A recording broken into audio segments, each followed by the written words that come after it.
ತಸ್ಸ ಭಗವತೋ ಅರ್ಹತೋ ಸಮ್ಮಾ ಸಂಬುದ್ಧಸ್ಸ.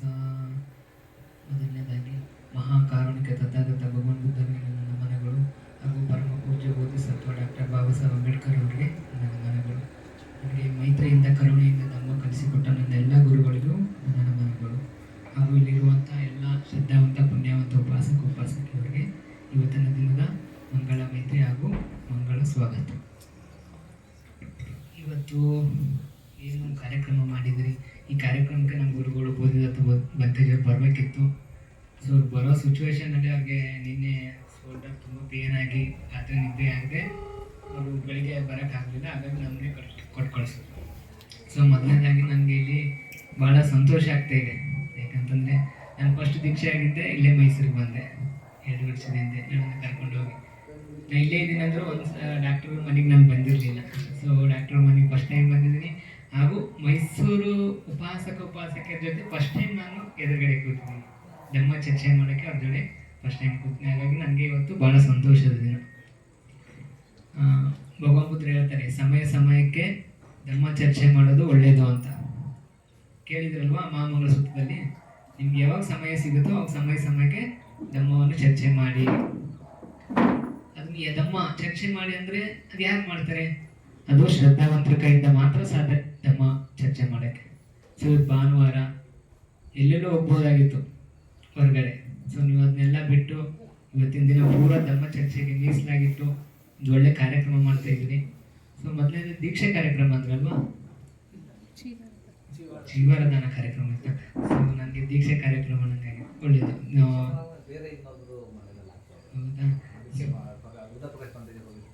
ಸಾಧು ಒಳ್ಳೆಯದ್ರಿ. ಜೀವರದಾನ ಕಾರ್ಯಕ್ರಮ ಒಳ್ಳೆ ದಾನ. ಸೊ ಈ ಹುಣ್ಣಿಮೆ ಮುಗಿತಲ್ಲ ರೀ, ನಮಗೆ 1 ತಿಂಗಳಿಂದ ಕಠಿಣ ಜೀವರದಾನ ಅಂತ ಹೇಳೋದು ಬುದ್ಧ ಶಾಸನದ ಪ್ರಕಾರವಾಗಿರುತ್ತೆ. ಸೊ ಈ ಜೀವರದಾನ ಅಂದರೆ ಯಾವಾಗಾರು ಮಾಡ್ಬೋದು ಶ್ರದ್ಧೆಯಿಂದ. ಸೊ ಜೀವರದಾನ ಕಾರ್ಯಕ್ರಮ ಇಟ್ಟಿದ್ರೆ ತುಂಬ ಒಳ್ಳೆಯದು. ಇಷ್ಟೊತ್ತಕ ನಮ್ಮ ಮಾತಾಜಾದರು ಜೀವರದ ಬಗ್ಗೆ ಹೇಳಿದ್ರು, ವಿಶಾಖ ಮಾತಾ ಬಗ್ಗೆ ಹೇಳಿದ್ರು, ಅನಾಥ ಪಿಂಡಿಕ ಬಗ್ಗೆ ಹೇಳಿದ್ರು. ಹಾಗೆ ಕೂಡ ಒಂದು ವ್ಯವಹಾರಿಕ ಸತ್ಯ ವ್ಯಾಪಾರ ಇದ್ದು ಒಂದು ವಿಷಯ ಮಾತು ಹೇಳಿ ಅವ್ರು ತಮ್ಮನ್ನು ಚರ್ಚೆ ಮಾಡಿದ್ರು. ಸೊ ಇವಾಗ ನಾನೇ ಜಾಸ್ತಿ ಹೊತ್ತು ಮಾತಾಡೋಕೆ ಸ್ವಲ್ಪ ಕಡಿಮೆ ಮಾತಾಡೋಣ. ಎಲ್ಲ ಮಂತ್ರಿಗಳು ಮಾತಾಡಿದ್ದಾರೆ, ನಮ್ಮನ್ನು ಕೇಳಿದ್ದಾರೆ. ನೀವೆಲ್ಲ ತುಂಬ ಶ್ರದ್ಧಾವಂತರು, ಪುಣ್ಯವಂತರು.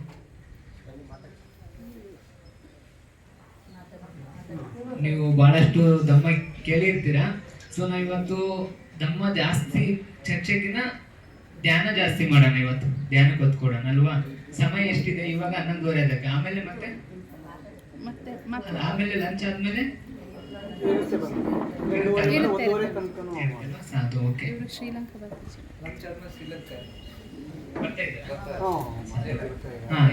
ಒಳ್ಳೇದು. ಸೊ ಒಂದು 10 ನಿಮಿಷ ಧಮ್ಮ ಚರ್ಚೆ ಮಾಡೋಣ. ಹಾಗೆ ಆಮೇಲೆ ಒಂದು 10 ನಿಮಿಷ ಧ್ಯಾನ ಮಾಡೋಣ. ಯಾಕಂದ್ರೆ ಧ್ಯಾನ ಭಾಳಷ್ಟು ನಮ್ಗೆ ಇಂಪಾರ್ಟೆಂಟ್. ನಿಮಗೆ ಒಂದು ಸ್ಟೋರಿ ಹೇಳ್ತೀನಿ ನಾನು ಭಗವಾನ್ ಬುದ್ಧರ ಸಮಯದಲ್ಲಿ. ಸೊ ಹೇಗೆ ಅಂತಂದರೆ, ಪಂಚೇಂದ್ರಿಯಗಳನ್ನು ನಿಯಂತ್ರಣದಲ್ಲಿ ಇಟ್ಕೊಂಡು ಒಬ್ಬ ಯುವರಾಜ ಮಹಾರಾಜ ಆದ ಅಂತೇಳಿ. ನೀವು ಬಹುಶಃ ಕೇಳಿರ್ಬೋದು ಈ ಸ್ಟೋರಿನ, ತ್ರಿಪಿಟಕದಲ್ಲಿ ಬರುತ್ತೆ. ಸೊ ಒಂದು ಸಮಯದಲ್ಲಿ ಒಂದು ರಾಜ್ಯ ಇರುತ್ತೆ. ಆ ರಾಜ್ಯಕ್ಕೆ ಭಾಳಷ್ಟು ಜನ, ಸುಮಾರು ಮಕ್ಕಳು ಇರ್ತಾರೆ. ಸುಮಾರು ಅಂದರೆ ಭಾಳಷ್ಟು ಜನ ಮಕ್ಕಳು ಇರ್ತಾರೆ. ಆ ಮಕ್ಕಳಲ್ಲಿ ಒಬ್ಬನಿಗೆ ಕಿರಿಯ ಮಗ ಇರ್ತಾನೆ, ತುಂಬ ಒಳ್ಳೆಯವನಿರ್ತಾನೆ. ಯುವಕನಾಗಿದ್ದಾಗ ತುಂಬ ಒಳ್ಳೆ ಏನೆಲ್ಲ ರಾಜ್ಯ ಕಲೆಗಳಿದ್ದಾವೆ ಎಲ್ಲ ಕಲೆಯನ್ನು ಕಲಿತು ತುಂಬ ಬೆಳೀತಾ ಇರ್ತಾನೆ. ವಯಸ್ಸಿಗೆ ಬರ್ತಾನೆ, ಆದರೆ ಅವನಿಗೆ ರಾಜ್ಯ ಸಿಗಲ್ಲ. ಯಾಕಂತಂದರೆ ಅವನಿಗೆ ಸುಮಾರು ಜನ ಸೋದರರು ಇರ್ತಾರೆ. ಅವ್ನು ಕಿರಿಯನಿರ್ತಾನೆ. ಸೊ ಅವನಿಗೆ ನನಗೆ ಎಲ್ಲ ಕಲೆಗಳು ನಾನು ಕಲ್ತಿದ್ದೀನಿ, ನನಗೆ ರಾಜ್ಯ ಆಗೋ ಯೋಗ್ಯತೆ ಕೂಡ ನನಗಿದೆ, ಆದರೂ ನನಗೆ ರಾಜ್ಯ ಸಿಗಲ್ಲ, ಏನು ಮಾಡಬೇಕು ಅಂತ ಯೋಚನೆ ಮಾಡಬೇಕಾದ್ರೆ ಅವ್ರ ಮನೆಗೆ ಪಚ್ಚೈಕ ಬುದ್ಧರು ಗೊತ್ತಲ್ವ ನಿಮಗೆ? ಪಚ್ಚೈಕ ಬುದ್ಧರು ಆ ರಾಜರ ಮನೆಗೆ ಆಹಾರಕ್ಕೋಸ್ಕರ ಬರ್ತಾ ಇರೋ ಸಮಯದಲ್ಲಿ ಅವ್ರಿಗೆ ಕರೆದು ಅವ್ರಿಗೆ ಆಹಾರ ಕೊಟ್ಟು ಅವ್ರಿಗೆ ಸೇವೆ ಮಾಡಿ ಒಂದು ಮಾತು ಕೇಳ್ತಾರೆ ಅವರು. ಗುರುಗಳೇ, ನನಗೆ ಎಲ್ಲ ರಾಜ ಆಗೋ ಯೋಗ್ಯತೆಗಳಿದ್ದಾವೆ, ನನಗೆ ಇಲ್ಲಿ ರಾಜ್ಯಭಾರ ಮಾಡೋಕ್ಕೆ ನನಗೆ ರಾಜನಾಗ ಅವಕಾಶ ಸಿಗುತ್ತಾ ಅಂತ ಕೇಳ್ತಾರೆ. ಅದಕ್ಕೆ ಪಚ್ಚೈಕ ಬುದ್ಧರು ಹೇಳ್ತಾರೆ, ನೋಡಿ ನೀವು ಭಾಳಷ್ಟು ಜನ ಸೋದರರು ಇರೋದ್ರಿಂದ ನಿಮಗೆ ಸಿಗಲ್ಲ ಈ ರಾಜ್ಯ. ಬಟ್ ನಿಮಗೆ ರಾಜನಾಗ ಯೋಗ್ಯತೆ ಇರೋದ್ರಿಂದ ನಿಮಗೆ ಪಕ್ಕ ರಾಜರಾಗ್ತೀರಾ. ಬಟ್ ಈ ರಾಜ್ಯದಲ್ಲೆಲ್ಲ ಗಂಧರ್ವನ ರಾಜ್ಯ ಇದೆ ಒಂದು, ಇಲ್ಲಿಂದ ಒಂದು 500 ಯೋಜನ ದೂರದಲ್ಲಿ ಇದೆ ಅಂತ ಹೇಳ್ತಾರೆ. ಅಲ್ಲಿಗೆ ನೀವು 1 ವಾರದೊಳಗಡೆ 7 ದಿನದೊಳಗಡೆ ನೀವು ಅಲ್ಲಿಗೆ ಹೋದ್ರೆ ನೀವು ಅಲ್ಲಿಗೆ ರಾಜನಾಗ್ತೀರಾ. ಆದರೆ ನಿಮಗೆ ಒಂದು ಅಡಚಣೆ ಇದೆ ಅಂತ ಹೇಳ್ತಾನೆ. ಏನು ಅಡಚಣೆ ಅಂತಂದರೆ, ನೀವು ಹೋಗೋ ದಾರಿ ಒಂದು ಕೆಟ್ಟ ಕಾಂತಾರ. ಕಾಂತಾರ ಅಂದರೆ ಗೊತ್ತಾಗುತ್ತಲ್ವ ನಿಮಗೆ? ಕಾಂತಾರ ಅಂದರೆ ಮನುಷ್ಯ ಕಾಂತಾರ ಅಂದರೆ ಕೆಟ್ಟ ಕಾಡು. ಅಲ್ಲಿ ಮನುಷ್ಯರು ಇರ್ತಾರೆ. ನಿಮಗೆ ಕಣ್ಣಿನ ನೋಟಕ್ಕೆ ಆಕರ್ಷಣೆ ಆಗೋರನ್ನ ಕಣ್ಣಿನ ನೋಟದಿಂದ ಆಕರ್ಷಣೆ ಮಾಡಿ, ಕಿವಿಯ ಶಬ್ದಕ್ಕೆ ಆಕರ್ಷಣೆ ಆಗೋರನ್ನ ಕಿವಿಯ ಶಬ್ದದಿಂದ ಆಕರ್ಷಣೆ ಮಾಡಿ, ಮೂಗಿನ ವಾಸನೆಯಿಂದ ಆಕರ್ಷಣೆ ಆಗೋರನ್ನ ವಾಸನೆಯಿಂದ ಆಕರ್ಷಣೆ ಮಾಡಿ, ನ್ಯಾಯ ರುಚಿಯಿಂದ ಆಕರ್ಷಣೆ ಆಗೋರನ್ನ ನ್ಯಾಯ ರುಚಿಯಿಂದ ಆಕರ್ಷಣೆ ಮಾಡಿ, ಸ್ಪರ್ಶದಿಂದ ಆಕರ್ಷಣೆ ಆಗೋರನ್ನ ಸ್ಪರ್ಶದಿಂದ ಆಕರ್ಷಣೆ ಮಾಡಿ ಅವ್ರನ್ನ ತಿಂದಾಕ್ತಾರೆ, ಸಾಯಿಸಾಕ್ತಾರೆ. ನೀನು ಗಾಂಧರ್ವ ದೇಶಕ್ಕೆ ಹೋಗಿ ನೀನು ರಾಜನಾಗಬೇಕಂದ್ರೆ ಇದನ್ನ ನೀನು ಗೆದ್ದು ಹೋಗ್ಬೇಕು ಅಂತ ಹೇಳ್ತಾರೆ. ನೀನು 7 ದಿನದಲ್ಲಿ 500 ಯೋಜನ ದಾಟದಲ್ಲೆಯ ಈ ಕಾಡನ್ನು ದಾಟ್ಕೊಂಡು ಹೋಗ್ಬೇಕು ನೀನು ಅಂತ.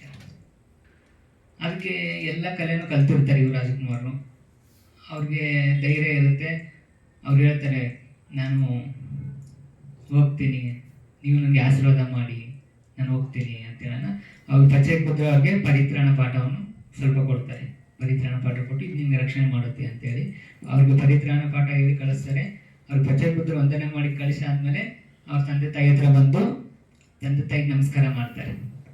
ನಮಸ್ಕಾರ ಮಾಡಿ ಹೇಳ್ತಾರೆ, ನಾನು ನಿಮಗೆ ಪಚ್ಚೆಪುತ್ರ ಹತ್ರ ಆಶೀರ್ವಾದ ತೊಗೊಂಡಿದ್ದೀನಿ, ನಾನು ಗಾಂಧಾರನ ದೇಶಕ್ಕೆ ಹೋಗ್ತಾ ಇದ್ದೀನಿ. ಅಲ್ಲಿ ನಾನು ಇಲ್ಲಿಂದ 7 ದಿನ ಹೋದರೆ ನನಗೆ ರಾಜ್ಯ ಸಿಗುತ್ತೆ, ನಾನು ರಾಜ ಆಗ್ತೀನಿ ನನ್ನನ್ನು ಅವ್ರು ಎಲ್ಲ ವಿಷಯನ ಹೇಳ್ತಾರೆ. ಅವಾಗ ಒಪ್ಕೋತಾರೆ, ಸರಿ ಹುಷಾರಾಗಿ ಹೋಗು ಅಂತ ಹೇಳ್ತಾರೆ. ಅವ್ರು ಹೋಗೋ ಸಮಯದಲ್ಲಿ ಅವ್ರ ಸೋದರರ 5 ಜನ ಅವ್ರ ಹಿಂದೆ ಬರ್ತಾರೆ. ನಾನು ಬರ್ತೀನಿ ನಿನ್ನ ಜೊತೆ ಅಂತ. ಇವರು ಹೇಳ್ತಾರೆ ರಾಜ್ಕುಮಾರ್, ಇಲ್ಲ ನೀವು ಹಿಂಗಿದೆ, ಅಲ್ಲಿ ತೊಂದರೆಗಳಿದ್ದಾವೆ, ನಿಮ್ಗೆ ಬರೋಕ್ಕಾಗಲ್ಲ, ಅಡ್ಡದಾರಿಲೇ ನೀವು ನಿಂತ್ಕೋಬೇಕಾಗುತ್ತೆ, ಬರೋಕ್ಕಾಗಲ್ಲ ಅಂತನ. ಇಲ್ಲ, ನೀವು ನಮ್ಮ ಜೊತೆಗೆ ಇರ್ತೀರಲ್ಲ, ನಾವು ನಿಮ್ಮ ಜೊತೆ ಬಂದೇ ಬರ್ತೀವಿ, ನಾವು ಯಾವುದಕ್ಕೂ ಅಂಟ್ಕೊಡಲ್ಲ ಅಂತ ಹೇಳ್ತಾರೆ. ಯಾವುದಕ್ಕೂ ಅಂಟ್ಕೊಳ್ಳಲ್ಲ, ನಾವು ನಿಮ್ಮ ಜೊತೆ ಇದ್ರು. ಎಷ್ಟೇ ಒತ್ತಾಯ ಮಾಡಿದ್ರು ಅವರು ಕೇಳಲ್ಲ, ಬೇಡ ಅಂತ ಎಷ್ಟು ಒತ್ತಾಯ ಮಾಡಿದ್ರು ಅವ್ರು ಕೇಳಲ್ಲ. ಸರಿ ಬನ್ನಿ ಅಂತ ಕರ್ಕೊಂಬರ್ತಾರೆ. 6 ಜನ ಓಡ್ತಾರೆ, ಇನ್ನೇನು ಓಡೋಕೆ ರೆಡಿ ಆಗ್ತಾರೆ. 7 ದಿನದಲ್ಲಿ ಈ ಅವ್ರ ರಾಜ್ಯದಿಂದ ಗಾಂಧಾರನ ರಾಜ್ಯಕ್ಕೆ ಹೋಗ್ಬೇಕು. 500 ಯೋಜನ. ಒಂದು ಯೋಜನೆಗೆ ನಾವು ಈಗ ಲೆಕ್ಕ ಹಾಕಿದ್ರೆ 13 ಕಿಲೋಮೀಟರ್ ಬರುತ್ತೆ. ಸೊ ಅದು ಮಿನಿಮಮ್ ಒಂದು 600-650 ಕಿಲೋಮೀಟರ್ ಆಗ್ಬೋದು ಅಲ್ವಾ?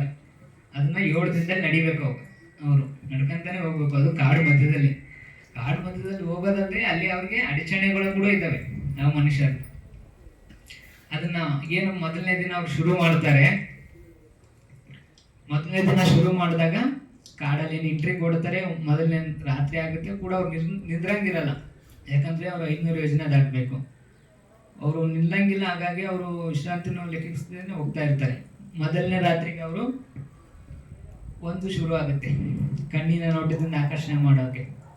ಸುಂದರವಾಗಿ ಮನೆಗಳು, ಸೊ ಏನು ಕೊಳಗಳು, ಏನು ಸಿಟಿಲಿ ಇವೆಲ್ಲ ನಾವು ಮಾಡ್ತೀವಲ್ಲ, ಸುಂದರವಾಗಿ ಏನೇನು ಮಾಡ್ಕೋಬೇಕು ಅವನ್ನೆಲ್ಲ ಒಂದನ್ನ ಮಾಡಿ ರೆಡಿ ಮಾಡಿ ನಿಂತ್ಕೊಂಡ್ಬಿಡ್ತಾರೆ ಆ ಮನುಷ್ಯರುಗಳು. ಸೊ ಎಲ್ಲರೂ ಅದನ್ನ ನೋಡ್ತಾರೆ. ಅವಾಗ ಹೇಳ್ತಾರೆ ಯುವ ರಾಜಕುಮಾರು, ನೋಡಿ ಇಲ್ಲಿ ಕಣ್ಣಿನ ನೋಟಿಗೆ ಆಕರ್ಷಣೆ ಮಾಡೋರು ಆ ಮನುಷ್ಯರಿದ್ದಾರೆ, ಜೋಪಾನವಾಗಿ ಬನ್ನಿ, ಯಾರು ಕೂಡ ಆಕರ್ಷಣೆ ಒಳಗಾಗಬೇಡಿ ಅಂತ ಹೇಳ್ತಾರೆ. ನೀವು ಅಂತ ಹೇಳ್ಕೊಂಡ್ ಬರ್ತಾರೆ. ಆದ್ರೆ ಎಲ್ಲರೂ ಹೋಗ್ತಾ ಹೋಗ್ತಾ ಒಬ್ಬನಿಗೆ ಮಾತ್ರ ಆಗಲ್ಲ. ನಿಂಬಲ್ಲಿ ಇದ್ದಾರೆ ಯಾರಾದ್ರೂ ಒಳ್ಳೆ ನೋಟಕ್ಕಿರಕ್ಕೆ, ಎಲ್ಲಾರ ಮೂವಿ ಗಿವಿ ಸಿನಿಮಾ ಪೋಸ್ಟರು, ಯಾವ್ದಾರ ಸರೋವರ, ಏನಾದ್ರು ದೊಡ್ಡ ಬಿಲ್ಡಿಂಗ್, ಏನಾರ ಈಗ ಯಾವ್ದಾರ ಒಂದು ಆರ್ಕೆಸ್ಟ್ರಾ ನಡೀತಿತ್ತು, ಅಲ್ಲೆಲ್ಲ ಡ್ಯಾನ್ಸ್ ಮಾಡ್ತಾ ಇದ್ರೆ ಅಂದ್ರೆ ನೋಡ್ಕೊಳಕ್ ಆಸೆ ಪಡ್ತಿರಲ್ಲ. ಈ ಟಿವಿ ನೋಡ್ತಾ ಇದ್ರೆ, ಮೊಬೈಲ್ ನೋಡ್ತಾ ಇದ್ರೆ ಅಂದ್ರೆ ಸೊ ಹಂಗೆ ನೋಡ್ತಾನೆ ಕೂತ್ಕೊತೀರ, ಕಣ್ಣಿನ ಆಕರ್ಷಣೆ ಅಲ್ವಾ? ಸೊ ಅದೇ ತರ ಅವನು ಏನ್ ಮಾಡ್ತಾನೆ, ಅದೇ ನೋಟಿನ ಆಕರ್ಷಣೆಗೆ ಹೋಗಿ ಅವನು ಮುಂದೆ ಹೆಜ್ಜೆ ಇಡಕ್ಕಾಗಲ್ಲ. ಯುವ ರಾಜಕುಮಾರ್ ಹೇಳ್ತಾನೆ, ನೋಡು ನಿಂತ್ಕೋಬೇಡ, ಅವರು ಆ ಮನುಷ್ಯರು ನಿನ್ನ ಆಕರ್ಷಣೆ ಮಾಡಿ ನಿನ್ನ ಸಾಯಿಸ್ತಾರೆ ಅಂತ ಹೇಳಿದ್ರು ಕೂಡ ಇವ್ರು ಅಂತಾನೆ, ಇಲ್ಲ ನನ್ ಕಾಲು ನೋವುತ್ತೈತೆ, ನೆಪ ಕಾಲು ನೋವುತ್ತೈತೆ, ನನ್ಗಾಗಲ್ಲ, ನೀವು ಹೋಗಿ ನಾನು ಬರ್ತೀನಿ. ಸರಿ ನಿನ್ನಿಷ್ಟ ಅಂತೇಳಿ ಅವ್ರು ಹೋಗ್ತಾರೆ. ಕಣ್ಣಿನ ಆಕರ್ಷಣೆಗೆ ಒಳಗಾಗಿರ್ತಾನಲ್ಲ, ಅವ್ರ ಹತ್ರ ಹೋಗ್ತಾನೆ. ಸೊ ಅಲ್ಲೇ ಎಲ್ಲ ನೋಡ್ಕೊಂತ ನಿಂತಿರ್ತಾನೆ. ಸೊ ಆ ಮನುಷ್ಯರು ಅವ್ನಿಗೆ ವಶಪಡಿಸ್ಕೊಂಡು ಸಾಯಿಸ್ಬಿಡ್ತಾರೆ. 1ನೇ ದಿನ ಆಯಿತು. ಇನ್ನು 2ನೇ ದಿನ ಹೋಗ್ತಾನೆ ಇರ್ತಾರೆ. 2ನೇ ದಿನ ಕೂಡ ಮತ್ತೆ ಅದೇ ಆ ಮನುಷ್ಯರು ಮುಂದೆ ಹೋಗಿ ಕಿವಿಗೆ ಆಕರ್ಷಣೆ ಆಗೋನ್ನ ಈ ಗಾನಗಳು, ಸೌಂಡ್ಸ್ ಸಿಸ್ಟಮ್ಸ್, ಅವಾಗಿನ ಕಾಲದ ವೀಣೆ ಎಲ್ಲ ಇಟ್ಕೊಂಡು ಅವರು ಅವ್ರದ್ದೇ ಆದ ರೀತಿಲಿ ಕಿವಿಗೆ ಇಂಪಾಗಿ ಹಾಡಾಡ್ಕೊಂತ ಕೂತ್ಕೊಂಡಿರ್ತಾರೆ. ಯಾವಾಗ ಯುವ ರಾಜಕುಮಾರ್ ಹೇಳ್ತಾನೆ, ನೋಡಿ ಇಲ್ಲಿ ಕಿವಿಗೆ ಆಕರ್ಷಣೆ ಆಗೋರನ್ನ ಎಲ್ಲ ಆ ಮನುಷ್ಯರು ಕೂತಿದ್ದಾರೆ, ನಿಮಗೆ ವೀಣೆ ಗೀತೆಗಳನ್ನೆಲ್ಲ ಆಡ್ಕೊಂಡು ಕೂತಿದ್ದಾರೆ, ನೀವು ಹುಷಾರಾಗಿ ಬನ್ನಿ ಅಂತ ಹೇಳ್ತಾರೆ. ಹ್ಞೂ ಅಂದ್ಕೊಂಡು ಹೋಗ್ತಾರೆ. ಆದರೆ ಹೋಗೋ ಸಮಯದಲ್ಲಿ ಮತ್ತೆ ಒಬ್ಬ ನಿಂತ್ಕೋತಾನೆ. ಅವನು ಕಣ್ಣಿನ ಆಕರ್ಷಣೆ ಗೆದ್ದ, ಆದ್ರೆ ಸೌಂಡ್ ಕಿವಿ ಆಕರ್ಷಣೆ ಗೆಲ್ಲಕ್ಕೆ ಆಗ್ಲಿಲ್ಲ. ಅವ್ನು ನಿಂತ್ಕೊಂಡು ಅವನು, ನೀವು ಹೋಗಿ ನಾನು ಬರ್ತೀನಿ. ಅವಾಗ ಹೇಳ್ತಾರೆ ಇವ ರಾಜಕುಮಾರ್, ನೋಡು ಇದು ಒಳ್ಳೇದಲ್ಲ, ನಾನು ಹೇಳಿದ್ದೆ ನಿಮ್ಗೆ ಬರ್ಬೇಕಾದ್ರೆ ನೀವು ಯಾರು ಆಕರ್ಷಣೆ ಒಳಗಾಗಲ್ಲ ಅಂತ ಹೇಳಿದ್ರಿ, ಆ ಥರ ಮಾಡಬೇಡಿ ಅನ್ನೋಣ. ಇಲ್ಲ ನನ್ಗೆ ಆಯ್ತಾ ಇಲ್ಲ, ನೀವು ಹೋಗಿ. ಅವಾಗ ಇವ ರಾಜಕುಮಾರ್, ಆಯ್ತು ನಿಮ್ಮ ಇಷ್ಟ ಅಂತೇಳಿ ಕಿವಿಗೆ ಆಕರ್ಷಣೆ ಆಗೋರು ಇಂಪಾಗಿ ಆ ಸಾಂಗ್ ಕೇಳ್ಕೊಂತ ಕೂತ್ಕೋತಾರೆ. ಅವ್ರು ಆಕರ್ಷಣೆ ಮಾಡ್ಕೊಂಡು ಅವ್ರನ್ನ ಸಾಯಿಸ್ಬಿಡ್ತಾರೆ. ಅದೇ ಎರಡನೇ ದಿನ ಆಯ್ತು. ಸೊ ಇವ್ರು ನಿಲ್ಲಂಗಿಲ್ಲ ಏನಾದ್ರು, ಯಾಕಂತಂದ್ರೆ ಇವ್ರು ಪಂಚಾಯತಿ ಬುದ್ಧ ಹತ್ರ ಆಶೀರ್ವಾದ ತೊಗೊಂಡ್ರೆ 7 ದಿನಕ್ಕೆ ಹೋಗಿ ಮುಟ್ಲೇಬೇಕು. ಇವರು ವಿಶ್ರಾಂತಿ ಕೂಡ ಲೆಕ್ಕಿಸ್ತೇ ಹೋಗ್ಬೇಕು. ಆಯ್ತು, 3ನೇ ದಿನ ಶುರು ಆಗುತ್ತೆ. 3ನೇ ದಿನ ನೈಟ್ ಕೂಡ ಸ್ಮೆಲ್ಲಿಗೆ ಆಕರ್ಷಣೆ ಆಗುತ್ತೆ. ನೀವೆಲ್ಲ ಆಹಾರನ ಜಾಸ್ತಿ ದಿನ ಸ್ಮೆಲ್ಲಿಂದನೇ ಜಾಸ್ತಿ ದಿನ ತಿನ್ನೋದಲ್ವಾ? ಏನಾದರೂ ಆಹಾರ ನೀವು ಸೇವನೆ ಮಾಡಬೇಕು, ಅಥವಾ ಎಲ್ಲಾದ್ರೂ ನೀವೇನೋ ನೋಡಿ ಜಾಸ್ತಿ ಸ್ಮೆಲ್ದಾಗ ನೋಡ್ತೀರಿ. ಗಂಧ ಎಲ್ಲ ಉಪಯೋಗಿಸ್ತೀರಾ, ಸೇಂಟ್ ಎಲ್ಲ ಹಾಕೋತೀರ, ಬಾಡಿಗೆ ಪೌಡ್ರಲ್ಲಿ ಹಾಕತ್ತೀರ, ಇದಕ್ಕೆ ಸ್ಮೆಲ್ಲಿಗೋಸ್ಕರ ಅಲ್ವಾ? ಸೊ ಅದು ಕೂಡ ಹಾಗೆ ಸ್ಮೆಲ್ಲಿಗೆ ಒಂಥರ ನಾನಾ ಥರದ ಭೋಜನಗಳು ಮತ್ತು ಗಂಧಗಳು, ಮಾಲಗಳು, ಲೇಪನಗಳು ಇಟ್ಕೊಂಡು ಅವ್ರು ಗಂಧ ಸ್ಮೆಲ್ಲಿಗೆ ಆಕರ್ಷಣೆ ಆಗೋದು. ಯಾಕಂತಂದರೆ ಇವರು ಬಂದರೆ 3 ಜನ ಇರ್ತಾರೆ, ಅವರು ಕಣ್ಣಿಂದ ಮತ್ತು ಕಿವಿಯಿಂದ ಗೆದ್ದಿರ್ತಾರೆ, ಅದಕ್ಕೆ ಆಕರ್ಷಣೆ ಆಗಲ್ಲ. ಅದ್ರ ಬಟ್ ಇವ್ರು ಒಬ್ಬ ಗಂಧದಿಂದ ಆಕರ್ಷಣೆ ಆಗಕ್ಕೆ ತಡ್ಕೋಕ್ಕಾಗಲ್ಲ ಅವನಿಗೆ. ಅವನು ನಿಂತ್ಕೊಂಡ್ಬಿಡ್ತಾನೆ. ಯುವ ರಾಜಕುಮಾರ್ ಹೇಳ್ತಾನೆ, ನೋಡು ಇದು ಒಳ್ಳೇದಲ್ಲ, ಮತ್ತೆ ನೀನು ಅವರೆಲ್ಲ ನಿಂತ್ಕೊಂಡ್ರೆ ನೀನು ಹಂಗೆ ಮಾಡ್ತಾ ಇದ್ದೆ. ಇಲ್ಲ ನನ್ಗೆ ಆಯ್ತಾ ಇಲ್ಲ, ನೀವೇನಾರ ನೀವು ಹೋಗಿ. ನಾನು ಗಂಧಿಗೆ ಆಕರ್ಷಣೆ ಹೋಗಂತ ಸ್ಮೆಲ್ ತಗೋತಾ ನಿಂತ್ಕೋತಾನೆ. ಅವನಿಗೂ ಆಕರ್ಷಣೆಗೊಳಪಡಿಸಿ ಅವನನ್ನು ಸಾಯಿಸ್ತಾನೆ. ಮತ್ತೆ ಮರುದಿವಸ 4ನೇ ದಿವಸ ನಾಲಿಗೆ ರುಚಿಗೆ ಆಕರ್ಷಣೆ ಆಗೋನು. ಅವು ಕೂಡ ನಾನಾ ಥರದ ಭೋಜನಗಳು, ರುಚಿಕಟ್ಟಾದ ಭೋಜನಗಳು. ನಾವು ಯಾವ್ದಾದ್ರು ಒಳ್ಳೆ ಆಹಾರ ನೋಡಿದ್ರೆ ನಿಮ್ಗೆ ನಾಲಿಗೆ ನೀರು ಬರ್ಬೋದಲ್ವಾ? ಮನೇಲಿ ಮಾಡ್ತಾ ಇದ್ರೆ ಅನ್ನೋದಾದ್ರೆ ಸ್ಮೆಲ್ಲಿಗೆ ಅಥವಾ ಅದನ್ನು ನೀವು ಅವಲೋಕನ ಮಾಡ್ಕೊಂಡಾಗಲೇ ನಿಮ್ಗೆ ನಾಲಿಗೆ ನೀರು ಬರೋಕ್ಕೆ ಶುರು ಆಗುತ್ತೆ. ಸೊ ಅದೇ ಥರ ನಾನಾ ಥರ ಭೋಜನಗಳು ವೆರೈಟಿ ಮಾಡ್ಕೊಂಡು ಕೂತಿರ್ತಾರೆ. ಅವಾಗೂ ಕೂಡ ಅವನು ಒಬ್ಬ ನಿಂತ್ಕೋತಾನೆ. ಅವಾಗೂ ಹೇಳ್ತಾರೆ ಇವ್ರು ರಾಜಕುಮಾರ್ ಇದು ಒಳ್ಳೇದಲ್ಲ, ಅವ್ರ ಮಾತು ಕೇಳಲ್ಲ, ನೀವು ಹೋಗಿ ನಾನು ಬರ್ತೀನಿ ಹೋಗಿ. ಅವಾಗ ಅವನು ಆಹಾರ ಆಕರ್ಷಣೆ ಆಗಿ ನಾಲ್ಗೆ ರುಚಿಗೆ ಆಕರ್ಷಣೆ ಆಗಿ ಹೋದಾಗ ಅವನನ್ನು ಆಕರ್ಷಣೆ ಮಾಡಿ ಸಾಯಿಸ್ತಾರೆ. ಇನ್ನು ಲಾಸ್ಟ್ನೇಗೆ 5ನೇದು ಉಳಿತಾನೆ. ಅವನು ಕೂಡ 5ನೇ ರಾತ್ರಿ ಅವನಿಗೂ ಕೂಡ ಅದೇ ಆಗುತ್ತೆ. ಸೊ ಈ ಲಾಸ್ಟ್ನೇದು ಎಲ್ಲಾನು ಗೆದ್ದಿರ್ತಾನೆ, ಆದರೆ ಯಾವ ಮನುಷ್ಯರು ಒಂದೊಂದೇ ಆಕರ್ಷಿಸ್ತಾ ಇರ್ತಾರೆ. ಯಾಕಂದ್ರೆ ಯಾವಾಗ ಗೆದ್ದಿರ್ತಾರೆ ಅಂದ್ಬಿಟ್ಟು ಇನ್ನೊಂದನ್ನ ಟ್ರೈ ಮಾಡೋದು. ದೇಹಕ್ಕೆ ಸ್ಪರ್ಶಕ್ಕೆ ಆಕರ್ಷಣೆ ಆಗೋರನ್ನ ಪಲಾಂಗಗಳು ಹಾಕೊಂಡು, ಒಳ್ಳೆ ಸೇನಾಸನ ಹಾಕೊಂಡು, ಒಳ್ಳೆ ಒಂದು ಸುಂದರವಾದ ಹೆಣ್ಣಿನ ರೂಪ ತಾಳ್ಕೊಂಡು ಎಲ್ಲ ಕೂತಿರ್ತಾರೆ. ನಾನಾ ಥರ ಏನೇನೋ ಇಟ್ಕೊಂಡು, ಗಂಧ ಮಾಲೆಗಳೆಲ್ಲ ಇಟ್ಕೊಂಡು. ಇವನು ಸ್ಪರ್ಶಕ್ಕೆ ಆಕರ್ಷಣೆ ಆಗೋನು ಕೂಡ ಆಗಲ್ಲ ಹೋಗಕ್ಕೆ, ಅವನು ನಿಂತ್ಕೊಂಡ್ಬಿಡ್ತಾನೆ. ಅವಾಗ ಹೇಳ್ತಾರೆ ಎಲ್ಲರೂ ಹೋದರು, ನೋಡು ನೀನು ಕೂಡ ಯಾಮಾರಬೇಡ, ಯಾಮಾರಲ್ಲ ಅಂತೇಳಿ ಬಂದಿದ್ರಿ, ಯಾಮಾರ್ತಾ ಇದ್ದೀರಿ. ಇಲ್ಲ ನನ್ಗೆ ಆಗ್ತಾ ಇಲ್ಲ, ನಾನು ಕೂತ್ಕೋತೀನಿ, ನೀವು ಹೋಗಿ. ಸರಿ ಆಯಿತು ಅಂತ ಹೇಳ್ಬಿಟ್ಟು ಅವ್ರು ಮುಂದೆ ಹೋಗ್ತಾರೆ. ಇವರು ಸ್ಪರ್ಶಕ್ಕೆ ಆಕರ್ಷಣೆ ಒಳಗಾಗೋರು ಸ್ಪರ್ಶಕ್ಕೆ ಆಕರ್ಷಣೆ ಆಗಿ ಹೋಗ್ತಾರೆ. ಇವರು ಕೂಡ ಆಕರ್ಷಣೆ ಮಾಡಿ ಇವ್ರನ್ನೂ ಸಾಯಿಸ್ತಾರೆ. ಯಾಕಂದ್ರೆ ಆ ಮನುಷ್ಯರು ಅವ್ರ ಕೆಲಸ ಇವ್ರನ್ನ ಸಾಯಿಸೋದು, ತಿನ್ನೋದು. ಇವಾಗ ಕೂಡ ಎಷ್ಟೋ ಯಾವುದೋ ಒಂದು ದೇಶದಲ್ಲಿ ಕೇಳಿದ್ದೀನಿ ಮನುಷ್ಯರನ್ನ ಸಾಯಿಸಿ ತಿಂತಾರೆ ಅಂತೇಳಿ ಅಲ್ವಾ ಡಾಕ್ಟರ್? ಸೊ 5ನೇ ನೈಟ್ ಆಯ್ತು. ಅವ್ರು ಏನು ಮಾಡ್ತಾರೆ, ಈಗ 5 ಜನ ಸತ್ತೋದ್ರು. ಕಣ್ಣಿಗೆ ಆಕರ್ಷಣೆ ಆಗೋನು, ಕಿವಿಗೆ ಸೌಂಡಿಗೆ ಆಕರ್ಷಣೆ ಆಗೋನು, ಮೂಗಿನ ವಾಸನೆಗೆ ಆಕರ್ಷಣೆ ಆಗೋನು, ನಾಲ್ಗೆ ರುಚಿಗೆ ಮತ್ತು ದೇಹ ಸ್ಪರ್ಶಿಗೆ ಆಕರ್ಷಣೆ ಆಗೋನು. ಈ 5 ಜನ ಒಂದೊಂದು ಆಕರ್ಷಣೆಗೆ ಆಗೋರು ಸತ್ತೋದ್ರು. ಬಟ್ 5 ಜನಕ್ಕೂ ನೋಡಿ ಒಬ್ಬನಿಗೆ 4 ದಿನದಾಗ ಗೆದ್ದರೂ ಕೂಡ ಸ್ಪರ್ಶದಿಂದ ಗೆಲ್ಲಕ್ಕಾಗಲಿಲ್ಲ ಅವನಿಗೆ. ಆ ಥರ ಒಬ್ಬೊಬ್ರಿಗೆ ಒಂದೊಂದು ವೀಕ್ನೆಸ್ ಇರುತ್ತೆ. ಯುವ ರಾಜಕುಮಾರ್ ಏನು ಮಾಡ್ತಾರೆ, ಒಬ್ಬರೇ ಶುರು ಮಾಡ್ತಾರೆ. ಅವಾಗ ಆ ಮನುಷ್ಯದ ನಾಯಕ ಏನು ಮಾಡ್ತಾರೆ, ಓ ಇವನು ಭಾಳ ಸ್ಟ್ರಾಂಗ್ ಆಗಿದ್ದಾನೆ, ಇವನಿಗೆ ಈ ಥರ ಎಲ್ಲ ಸೋಲ್ಸೋಕ್ಕಾಗಲ್ಲ, ಇವನು ಏನು ಮಾಡೋಣ ಸೋಲ್ಸೋಕ್ಕೆ ಅಂತ ಹೇಳ್ಬಿಟ್ಟು ಒಂದು ಯುವತಿ ರೂಪ ತಾಳಿ ಅವನು ಹಿಂದಿಂದನೇ ಬರಕ್ಕೆ ಶುರು ಮಾಡ್ತಾರೆ. ಅವನು ತಿರುಗಿ ನೋಡಲಾರ್ದೇ ಹೋಗ್ತಾನೆ ಇರ್ತಾನೆ. ಏನು 6ನೇ ದಿನನೂ ಕಳೆಯುತ್ತೆ. ಇನ್ನೇನು ಬೆಳಗದ್ದು ಕಾಡಿಂದ ಇನ್ನೇನು ಆಚೆ ಬರೋ ಸಮಯ. ಕಾಡಿಂದ ಇನ್ನೇನು ಸ್ವಲ್ಪ ಕಾಡಿಂದ ಆಚೆ ಬರೋ ಸಮಯ.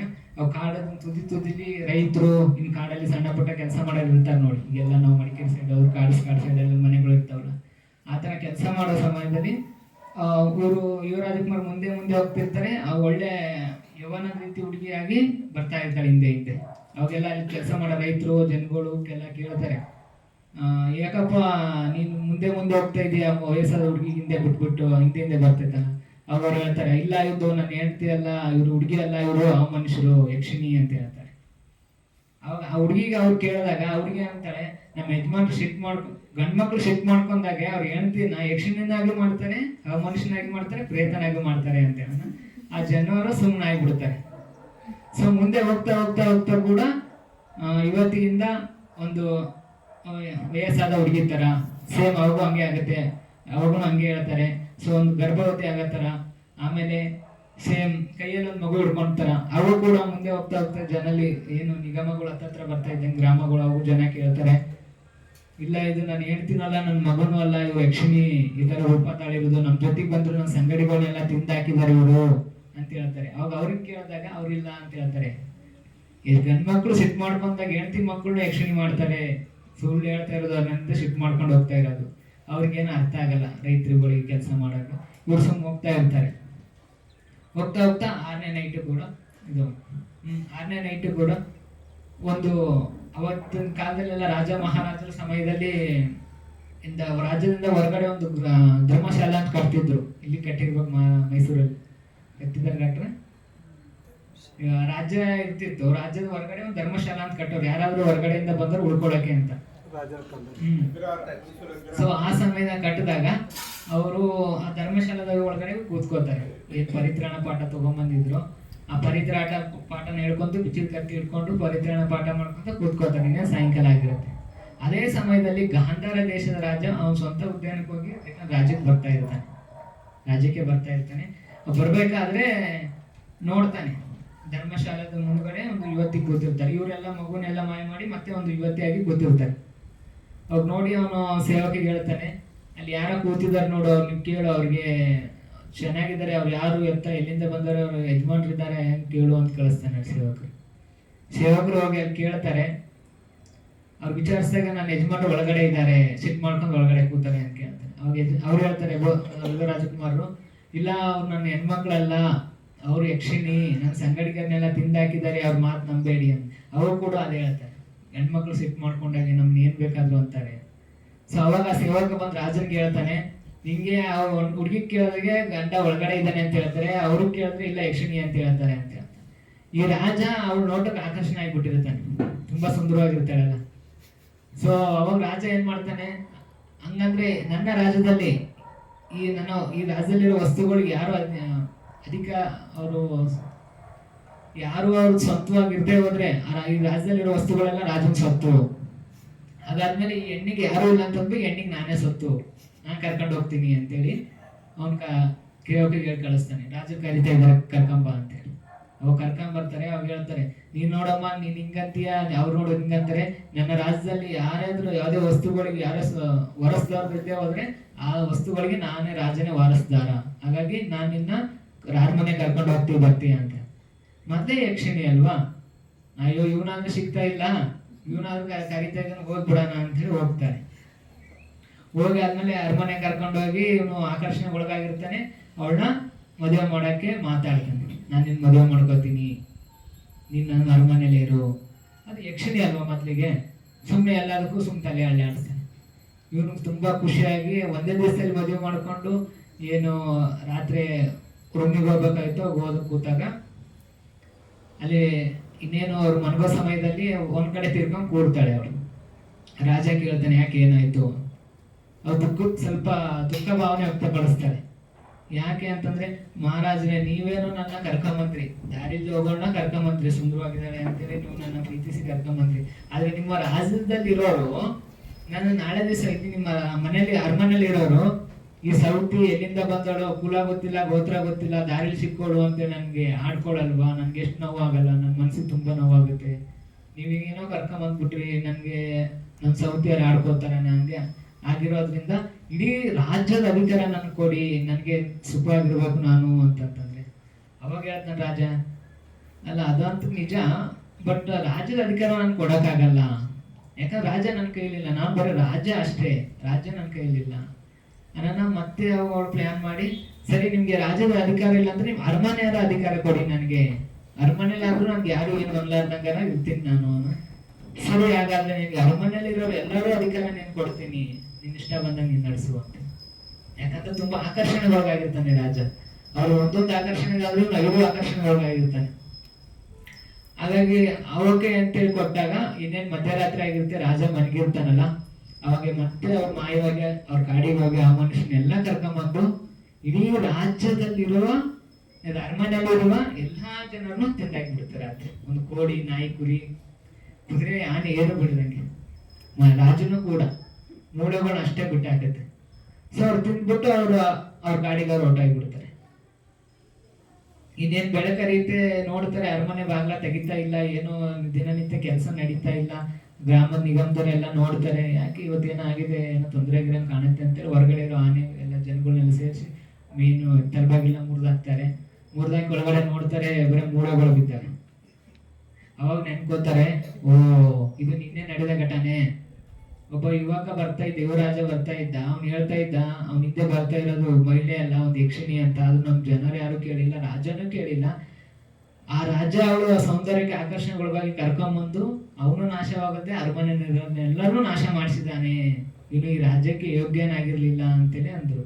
ಅನ್ನೋ ಸಮಯದಲ್ಲಿ ಹಾಗೆ ಅವ್ನು ನೆನಪಾಗುತ್ತೆ, ಅವನೆಲ್ಲಿದ್ದ ನಿನ್ನೆ ಬರೋನು ಅಂತ ನೋಡಿದಾಗ ಅವ್ನು ಧರ್ಮಶಾಲೆಯಲ್ಲಿ ಇರ್ತಾನೆ. ಅವನ ಹತ್ರ ಹೋಗಿ ಅವ್ರಿಗೆ ವಂದನೆ ಮಾಡಿ ಹೇಳ್ತಾರೆ, ನೋಡಪ್ಪ ನಮ್ಮ ರಾಜ್ಯದ ರಾಜ ಏನೇ ಅವ್ನ ಇಂದ್ರಿಯಗಳನ್ನ ನಿಯಂತ್ರಣದ ಇಟ್ಕೋಕಾಗ್ದೇನೆ ಅವನು ಸತ್ತೋದ. ನೀನು ನಿನ್ನ ಇಂದ್ರಿಯಗಳನ್ನ ನಿಯಂತ್ರಣದ ಇಟ್ಕೊಂಡು ನೀನ್ ಇಲ್ಲಿದೀಯಾ, ಸೊ ಹಾಗಾಗಿ ಈ ರಾಜ್ಯಕ್ಕೆ ನೀನೇ ರಾಜ ಆಗೋ ಯೋಗ್ಯತೆ ಇದೆ ನಿನಗೆ ಅಂತ ಅವನ್ ಕರ್ಕೊಂಡ್ಬಂದು ರಾಜನ ಮಾಡ್ತಾರೆ. ಸೊ ಅವನು ಆ ಗಾಂಧಾರ ದೇಶದ ರಾಜ ಆಗ್ತಾನೆ. ಅವನು ಧರ್ಮ ಪ್ರಕಾರವಾಗಿ ರಾಜ್ಯನ ಆಳಿ ಮುಂದೆ ಸುಖವಾಗಿ ಜೀವನ ನಡೆಸ್ತಾನೆ. ಸೊ ಇದು ನಮ್ಗೆ ತ್ರಿಪಿಟಕದಲ್ಲಿ ಬರುವಂತ ಒಂದು ಸ್ಟೋರಿ ಇದೆ. ಈ ಸ್ಟೋರಿಯಿಂದ ನಾವೇನು ಅರ್ಥ ಮಾಡ್ಕೋಬೇಕು, ಅವೇನೋ ರಾಜ ಪಂಚೇಂದ್ರಿಯಗಳ ನಿಯಂತ್ರಣದಲ್ಲಿ ಇಟ್ಕೊಂಡು ಅವನೊಂದು ರಾಜ್ಯನ ಗೆದ್ದ ಅಲ್ವಾ. ಈಗ ನಾವೇನ್ ಮಾಡ್ಕೋಬೇಕು ಈ ಸ್ಟೋರಿಯಿಂದ ಅರ್ಥ ಅಂತಂದ್ರೆ, ನಾವು ಕೂಡ ಈ ಪಂಚೇಂದ್ರಿಯಗಳ ನಿಯಂತ್ರಣದಲ್ಲಿ ಇಟ್ಕೊಂಡು ಸಾಧನೆಯ ದಾರಿ ನಡಿಬೇಕು ಅಲ್ವಾ. ಈ ಪಂಚೇಂದ್ರಿಯ ನಿಯಂತ್ರಣದಲ್ಲಿ ಇಟ್ಕೊಂಡ್ರೆ ನಾವೆಲ್ಲರೂ ಗೆಲ್ಲೋ ಕಡೆ ಹೋಗ್ತೀವಲ್ವಾ.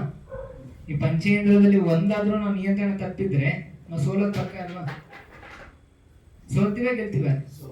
ಸೊ ಈ ಕಥೆಯಿಂದ ಕೂಡ ನಾವು ಅದನ್ನೇ ಅರ್ಥ ಮಾಡ್ಕೋಬೇಕಾಗಿರೋದು. ನಮ್ಮ ದಿನನಿತ್ಯ ಜೀವನದಲ್ಲಿ ನಾವೇನೇ ಆಗಿರ್ಬೋದು, ಏನೇ ಆಫೀಸರ್ ಆಗಿರ್ಬೋದು, ಡಾಕ್ಟರ್ ಆಗಿರ್ಬೋದು, engineer, IPS officer, IPS officer, IAS officer ಏನಾರ ಆಗಿರ್ಬೋದು, ಆದ್ರೆ ನಮ್ಗೆ ಈ ಪಂಚೇಂದ್ರಿಯ ಅನ್ನೋದು ಬಹಳಷ್ಟು ಇಂಪಾರ್ಟೆಂಟ್ ಇದೆ.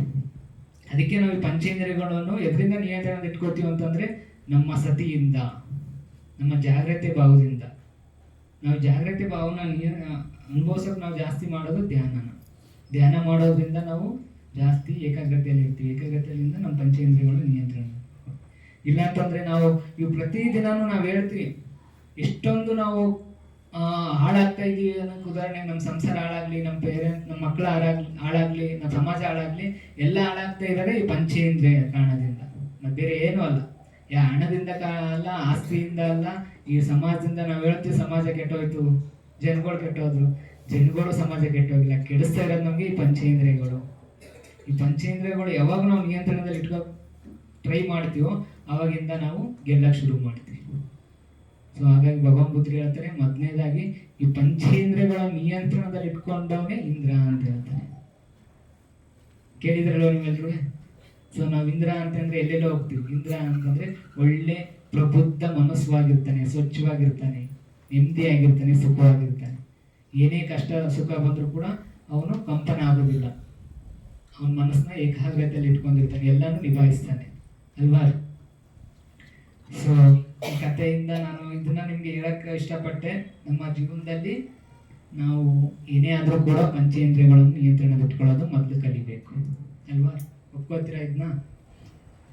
ಸೊ ಹಾಗಾಗಿ ನಾನು ಸಣ್ಣದೊಂದು ಕತೆ ಮೂಲಕ ನಿಮಗೆ ಧಮ್ಮ ಹೇಳಿದ್ದೀನಿ. ಸೊ ಹೇಳಕ್ಕೆ ಅವಕಾಶ ಮಾಡಿಕೊಟ್ಟಿದ್ರೆ ನೀವೆಲ್ಲರೂ. ಹಾಗಾಗಿ ನಿಮಗೆಲ್ಲರಿಗೂ ಮೈತ್ರಿಯ ಪೂರ್ವಕ ನಮನಗಳು ಸಲ್ಲಿಸ್ತೀನಿ. ಸೊ ಹಾಗಾಗಿ ಡಾಕ್ಟ್ರು ಇವತ್ತು ತುಂಬ ಖುಷಿಯಾದ ವಿಚಾರ. ಫಸ್ಟ್ನೇ ದಿನ ಬಂದಿರೋದು. ಸೊ ನಾನು ಪ್ರಿಪೇರ್ ಆಗಿರಲಿಲ್ಲ. ನೀನು ಏನು ಕಾರ್ಯಕ್ರಮ ಅಂತ ನಂಗೆ ಅಷ್ಟು ಸರಿಯಾಗಿ ಗೊತ್ತಿರಲಿಲ್ಲ. ಬೋರೆತ್ತ ಬಂತಿದ್ದು ಬೆಳಿಗ್ಗೆ, ನನಗೆ ಆಗಲ್ಲ, ನೀವು ಹೋಗಿ ಬನ್ನಿ, ಡಾಕ್ಟ್ರ್ ಇರ್ತಾರೆ ಎಲ್ಲ ನೋಡ್ಕೊತಾರೆ, ನೀವು ಹೋಗಿ ಬನ್ನಿ ಅಷ್ಟೇ ಅಂತಂದು. ಸೊ ಹಾಗಾಗಿ ನಾನು ಅವಸರದಲ್ಲಿ ಬಂದೆ. ನೆಕ್ಸ್ಟ್ ಟೈಮ್ ಮತ್ತೆ ಸೇರೋಣ. ಸರಿ, ಇವಾಗ 11 ಗಂಟೆ ಆಗಿದೆ. ಒಂದು 10 ನಿಮಿಷ ಧ್ಯಾನ ಮಾಡೋಣ. ಒಂದು 10 ನಿಮಿಷ ಚೆನ್ನಾಗಿ ಧ್ಯಾನ ಮಾಡೋಣ, ಮೈತ್ರಿ ಧ್ಯಾನ ಮಾಡೋಣ. ಸೊ ಇವತ್ತು ನಾವು ಎಷ್ಟು ಜನ ಎಲ್ಲ ಸೇರಿದ್ವಿ ಅಂದರೆ ಒಂದು ಮಹಾಮಂಗಳವಾದ ಕಾರ್ಯ ಅನ್ಬೋದು.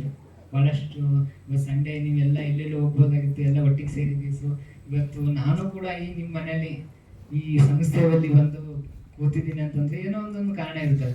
ಸೊ ಹಾಗಾಗಿ ನಾವು ಇವತ್ತು ಒಂದು 10 ನಿಮಿಷ ಮೈತ್ರಿ ಧ್ಯಾನ ಮಾಡೋಣ ಅಲ್ವಾ? ಅತಿ ಹೆಚ್ಚು ಧ್ಯಾನ ಮಾಡೋದು ಒಳ್ಳೆಯದು, ಸರಿನಾ?